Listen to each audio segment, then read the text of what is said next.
What's up guys, Antoine here at DPR. This week we're talking about, can you overfeed your ball python and can they get obese? Let's get right into that.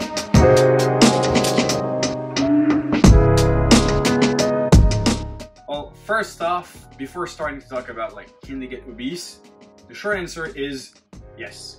The long answer is it really depends.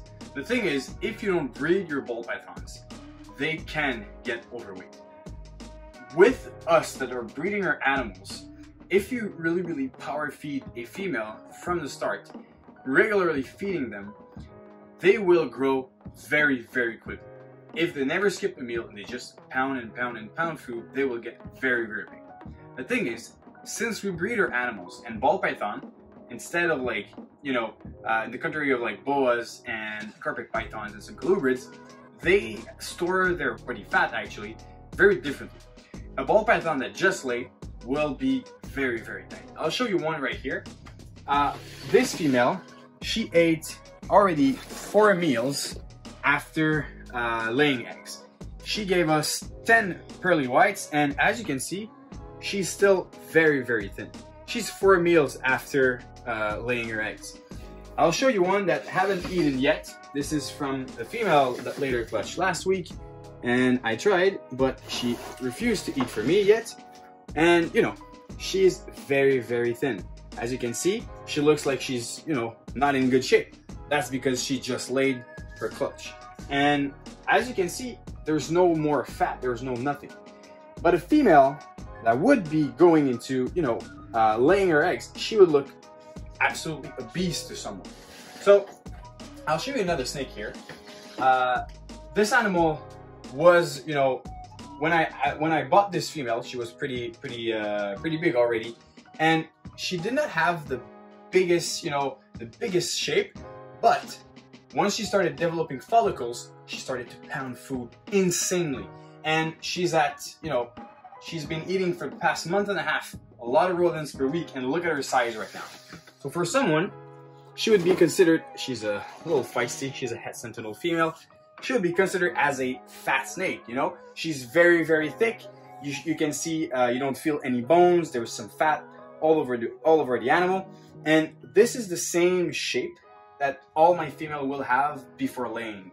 So the thing is, before laying, they are very thick, very fat.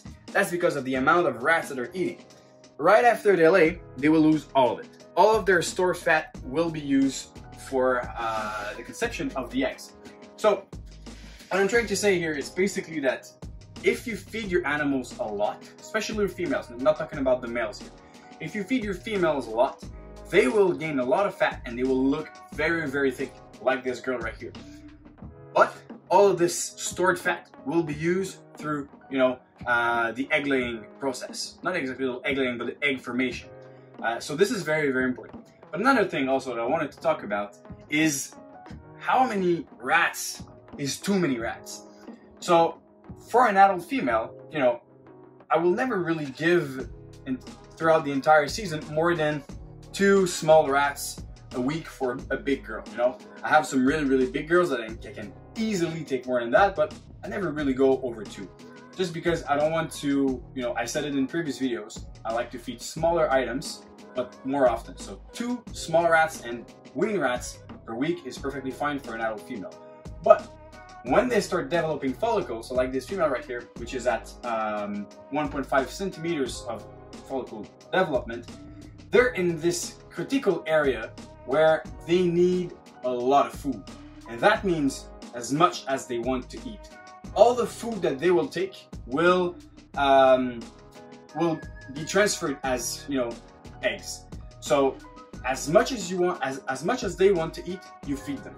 Those girls, if she wants to eat 4 rats a week, small rats obviously, but if she wants to eat 4, 5, and 6, she'll eat 6. She will stop at some point, and at the point she stops, she's not eating from the time she stops all the way to the point where she laid her eggs. And also after she's done laying her eggs, this is the rest of her stored fat will be used for her shape afterwards. So all those previous meals from that point are so critical, because it's what's going to ensure your female first to have enough energy to build all the eggs, and also to lay, and then, you know, all the energy afterwards, because after laying, they're completely, you know, empty. So this is very, very important. So all my females, I have this one right here, which is completely pounding. I have this orange dream clown female, which is pounding as well. And you can really see, like, they're very, very thick right now. This girl is eating 3 rats a week right now. You know, she's just pounding a lot of weight. And this is one of the time of the year that you'll see them grow so much more. It is insane. This is like in this like month and a half period where they start pounding food like crazy. They just grow so big and so thick. So a girl like this is also a very, very good sign when you breed your animals that this is going to be a really promising female that will most likely give you good eggs. So don't overlook that, guys. Even if you think it's too much for a female that is building follicles, it is very, very important. Also, if you don't have like an ultrasound like I do, a female that starts, you know, being very aggressive on food, and the very next day you open up your bin and she's right out, ready to eat some rats, and you give her one, open up again, she's in the same position, she wants to eat. This is a very good sign that there's good follicle development, and you should start throwing a male in there very quickly. Can you overfeed one of your males? The answer is yes. The thing is, you want to keep your males very big and healthy throughout the entire breeding season. I have some males that just pound food for 6 months in the year, and then as soon as they visit their first female and they have their very first lot, they stop eating. Whatever I try to feed them, mice, ASF, or rodents, they just don't want to eat anything. I have others that will eat throughout the entire year. They're reliable, they will never really lose their weight, and you can breed them to a little bit more females. But if in the off season you overfeed your males and they get fat and lazy, it can affect your breeding season, you know, in a couple months later. It doesn't happen with every male, but I've seen that actually a couple times when a male gets really, really, really big and is actually, you know, too fat and too lazy to actually really go with the girls and do the job. So this is one thing you want to look for into. So I'll show you one of my, you know, it's actually a male that I use very often, but he's big, he eats throughout the entire breeding season, and he has a very, very perfect shape. So he's really big. He's about 1,800 grams, 1,900 grams, something like that. Cinnamon red stripe yellow belly clown. And this is like, honestly, this is a really big male. But he is such a great breeder. Really, really coiling on my end. But yeah, so this is a really good size for your males, but even if they're much smaller than that, it is perfectly fine. When you breed your males, you really want to make sure that they have, if they're still eating, that they have a meal in between each and every single copulation. You can skip one of those, but it's very important to have, you know, a meal in between. It will help your male staying very good and healthy, and ensure that he will have really good sperm that you can rely on for all of the female that he's going to visit. Okay, so what about babies that just hatch? Well, I'll show you a girl. You've seen her in previous videos. This is the Mojave Cypress head clown, 50% at hypo, that is very, very feisty. And she grew a little bit. She gained a lot of beautiful colors. She's really, really nice. She still have the same attitude as before. But okay, so a snake this size, you want to still feed them quite regularly. You know, the hatchlings can eat a little more often than the adults. But the thing is, you really don't want to give her too big of a meal. If you know, she has a very great feeding response right now. As you can see, she's trying to kill me. But she has a really great feeding response.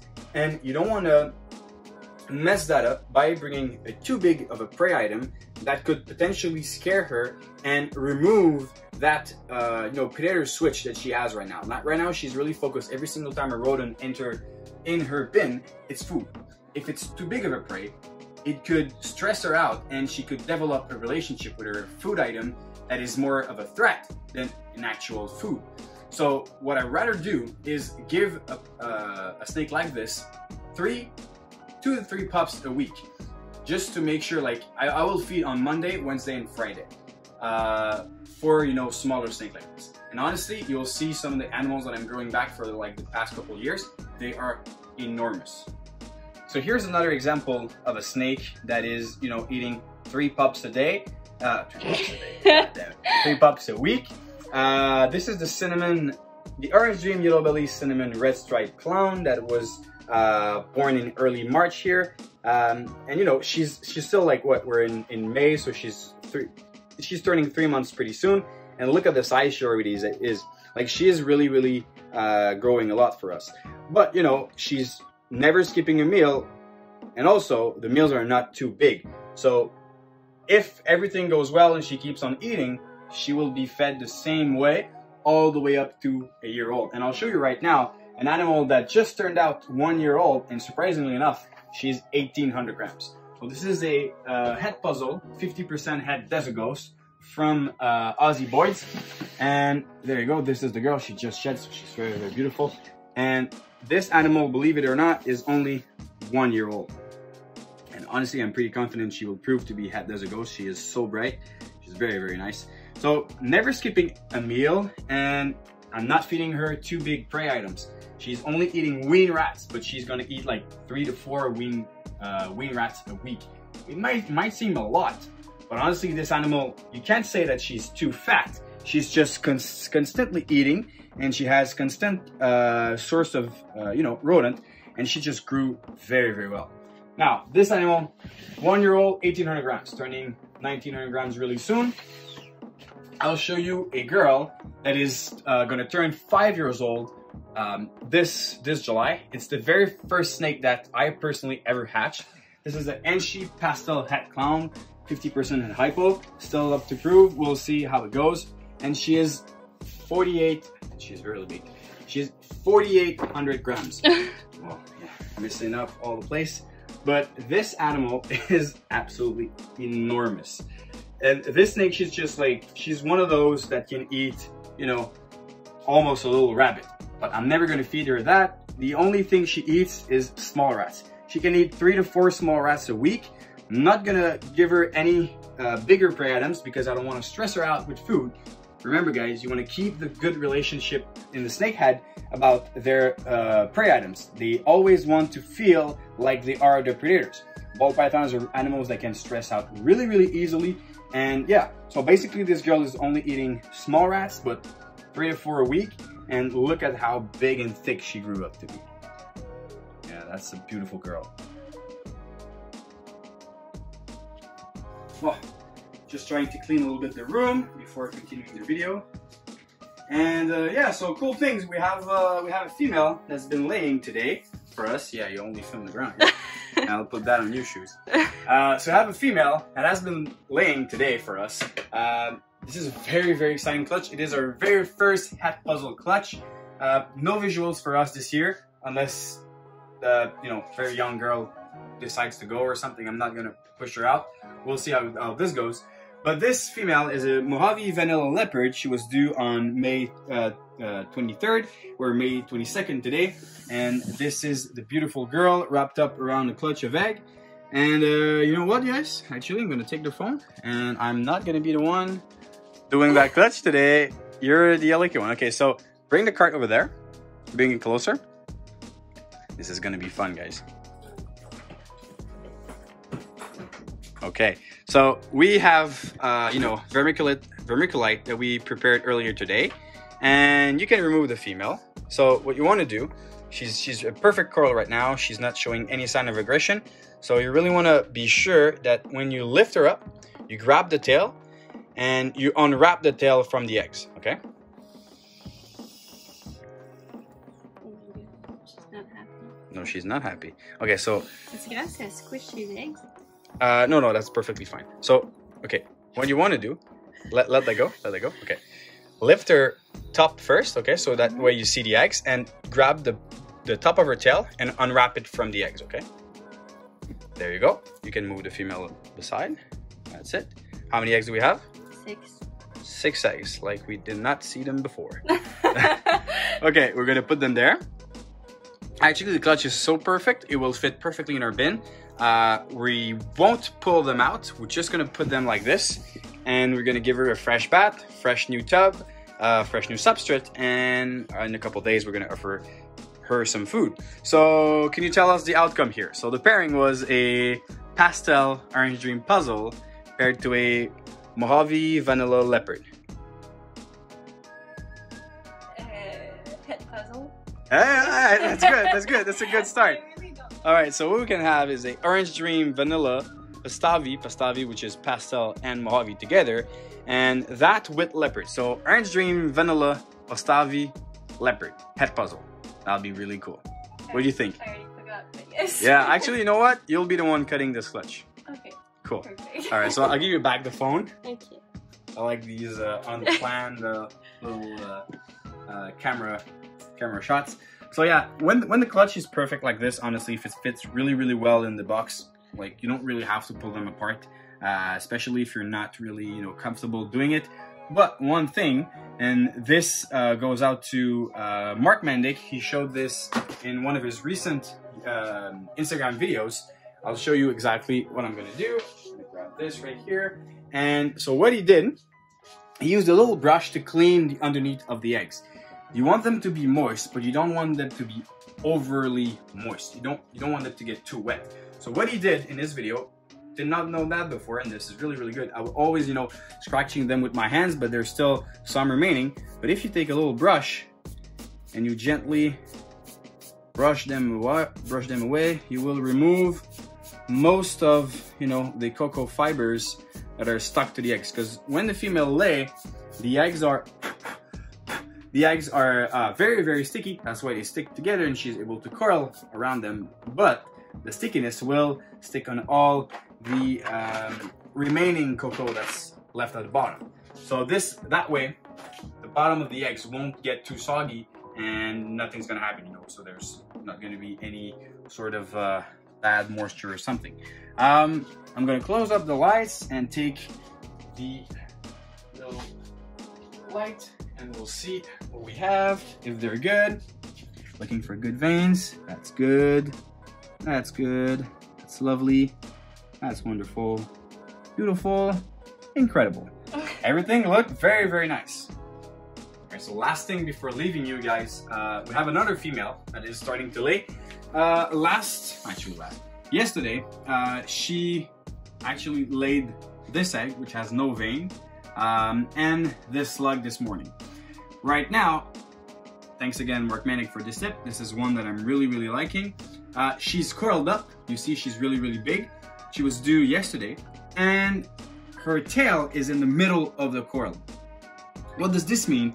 If you see your snake coiling up and the tail is outside of the coil, don't worry, she's not gonna lay today.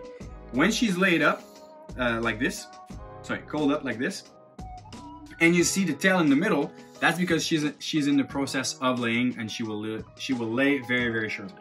She's not in a good mood, so we'll let her do her job. And tomorrow we should have eggs from this double hat and answer G-stripe. Goddamn, I have a hard time today. So double hat and answer G-stripe.